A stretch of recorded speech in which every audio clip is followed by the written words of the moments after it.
खासदार संजय राऊत यांच्या ट्विटवरनं राजकारण तापलेलं आहे। भारतीय तरुण हा भरकटलेला आणि मंद झालेला आहे असं ट्विट राऊतांनी केल्यामुळे महायुतीचे नेते आक्रमक झाले। राऊतांकडून भारतीय तरुणांचा मंद असा उल्लेख झाला असा आरोप महायुतीने केलेला आहे। तर तरुणांना मंद म्हणणाऱ्यांनी वास्तव पाहावं अशी टीका नवनाथ बन यांनी केली आहे। तर तुमच्याकडे मंदबुद्धीचे लोक म्हणून पक्ष थंडावला असा निशाणा संजय शिरसाट यांनी लगावला आहे।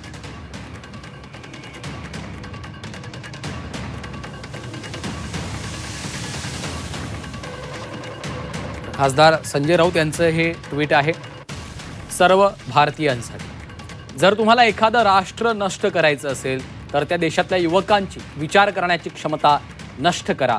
Vladimir Lenin. सध्या भारतीय युवक असाच भरकटलेला आणि मंद झालेला आहे। जय श्रीराम।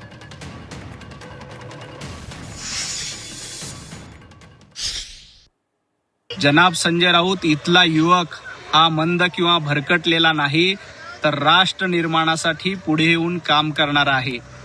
मंद आणि भरकटलेले तुम्ही असाल आणि या देशामध्ये इथल्या तरुणांनी अगदी चंद्रयान मोहीम घडवली, सीमेवर जाऊन रक्षण केलं आणि तुमच्यासारख्या लोकांना मतांच्या माध्यमातून घरात बसवण्याचं काम देखील या तरुणांनी केलंय। पूर्वीच्या कोणाला तरी रेफरन्स देऊन त्याच्यावर कायमस्वरूपी केंद्र सरकारला बदनाम करणं आणि महाराष्ट्र सरकारला बदनाम करणं हे काय 3.5 वर्ष तुम्ही रोज बघताय।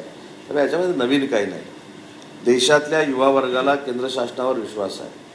देशातल्या युवा वर्गाला माननीय नरेंद्र मोदी साहेबांवर विश्वास आहे, पंतप्रधानांवर विश्वास आहे। त्याच्यामुळे या ट्विटची कोणी दखल घेणार नाही याची मला पूर्ण खात्री आहे। संजय राऊत हा स्वतःच्या देशामधल्या मुलांना, युवकांना मंदबुद्धीचं संबोधतो। हे मंदबुद्धीचेच लोक आहेत।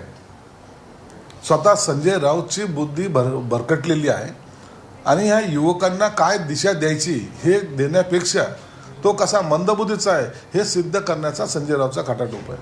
म्हणून अशा माणसाच्या विचाराशी कोणी सहमत होणार नाही आणि त्याला कोणी पाठिंबाही देणार नाही। मंदबुद्धीचे तुमच्याकडे असलेले सर्व जे नेतेगण आहेत त्याच्यामुळे तुमचा पक्ष थंडावलेला आहे, त्याची तुम्ही काळजी करा।